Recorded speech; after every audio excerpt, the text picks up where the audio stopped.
డిక్టేటర్షిప్కి వెళ్ళిపోదామా? ఏం చేయాలి? ఇప్పుడు అక్షర సత్యం గారికి చెప్పాలి ఏం చేయాలి. ఆయన ప్రజాస్వామ్యం నమ్మకం లేదు, ఏం చేయాలి? తుపాకీ పట్టుకుని వెళ్ళాలా? నేను మాట్లాడతాను అక్షర సత్యం గారు ఆగండి, ఇస్తాను. చెప్పండి. ఆ పాయింట్ అంటే ఇద్దరు కూడా రైజ్ చేశారు కదా, దానికి ఒక్కసారి చెప్తామని. రవికిరణ్ గారు ఒకసారి ఆయన మాట్లాడతారంట, మాట్లాడచ్చు ఒకసారి మాట్లాడండి.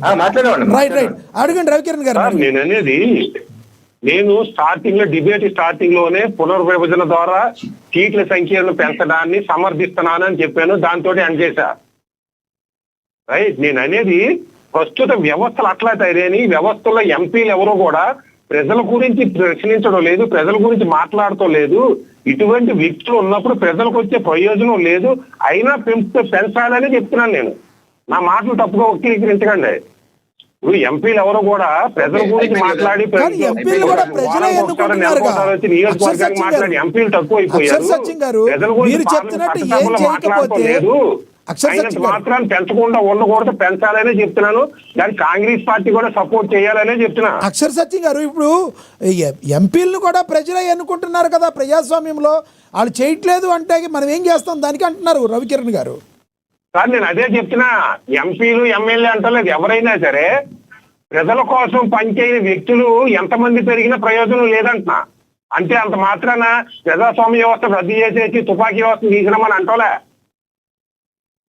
రెండో point, suppose SC ST reservation ఉన్నాయి సార్, అయిపోయింది కదా. అక్షర సత్యం గారు ఇంకోటి ఏదో అడుగుతారంటే మీకు ఇస్తాను, నేను మాట్లాడదు కానీ ఆయన మాట్లాడేది మీరు నోట్ చేసుకోండి ప్లీజ్. రవికిరణ్ గారు ప్లీజ్. ఇప్పుడు ఇలాగ పెంచడం వలన ఎంపీని ఎన్నుకున్న ప్రజలకి దమ్ముడి ఉపయోగం లేదు అన్న మాట ఉపయోగించారు ఆయన. ఓకే, ఆయన దృష్టిలో కొంతమంది ఎమ్మెల్యేలు ఎంపీలు పని చేయకపోవచ్చు, నెక్స్ట్ ఎలక్షన్ వచ్చేసరికి ప్రజలు మార్చుకుంటారు కదా, అది ఆ స్వేచ్ఛ అయితే ఉంది కదా. 5 ఏళ్ళకి ఒకసారి ఎన్నుకుంటారు, 4 సార్లు మంచివాడిని ఎన్నుకోలేదు అనుకో, ఇంకోసారి ఇంకోటి ఎన్నుకుంటారు. అంతేగాని ఈ యొక్క పెంపు దమ్ముడి ఉపయోగం లేదన్న పదవి ఉపయోగించారు. దమ్ముడి ఉపయోగం ఎందుకు ఉండదు?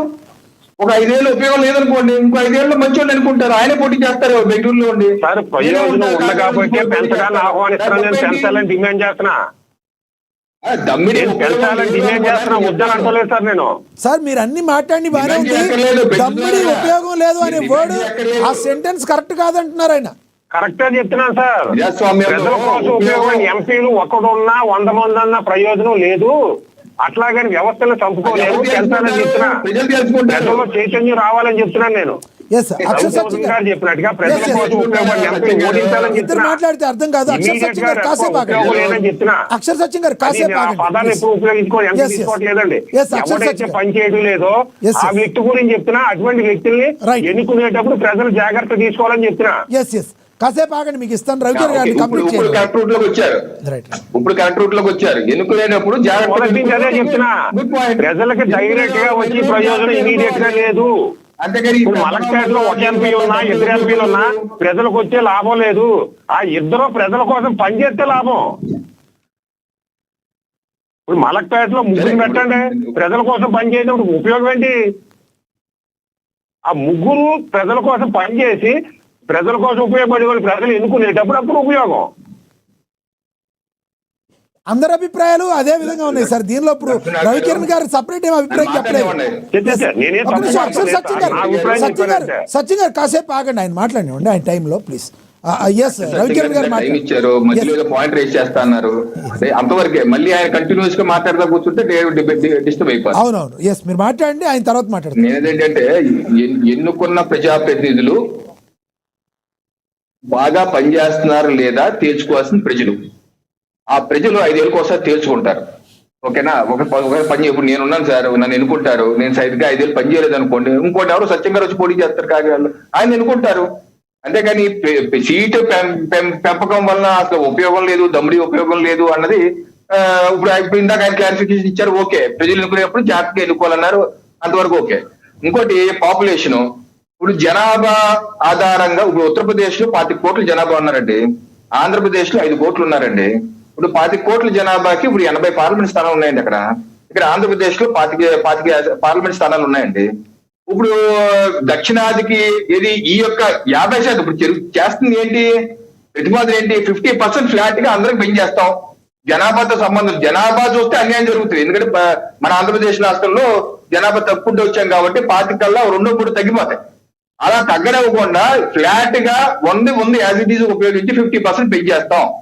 అంటే 25కి ఇంకో 50% యాడ్ చేస్తాం, 80కి ఇంకో 50% యాడ్ చేస్తాం. అంటే దానిలో అన్యాయం ఏంటి నాకు అర్థం కాదు. అంటే ఇప్పుడు 80 120 అవుతుంది, ఇక్కడ 25 వచ్చేసి 38 ఎంత అవుతుంది. ఆ రేషియో అదే మెయింటైన్ అవుతుంది కదా.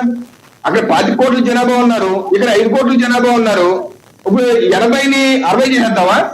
80ని 60 చేసేసి 25ని 60 చేసేద్దామా? అప్పుడు సమం చేద్దామా? ఏమన్యాయం జరుగుతుంది? ఏంటి ఉత్తర భారతదేశం దక్షిణ భారతదేశం విడిపోయేది? ఏంటి మాట్లాడుతున్నావు? నాకు అర్థం కదా లాజిక్ ఏంటో.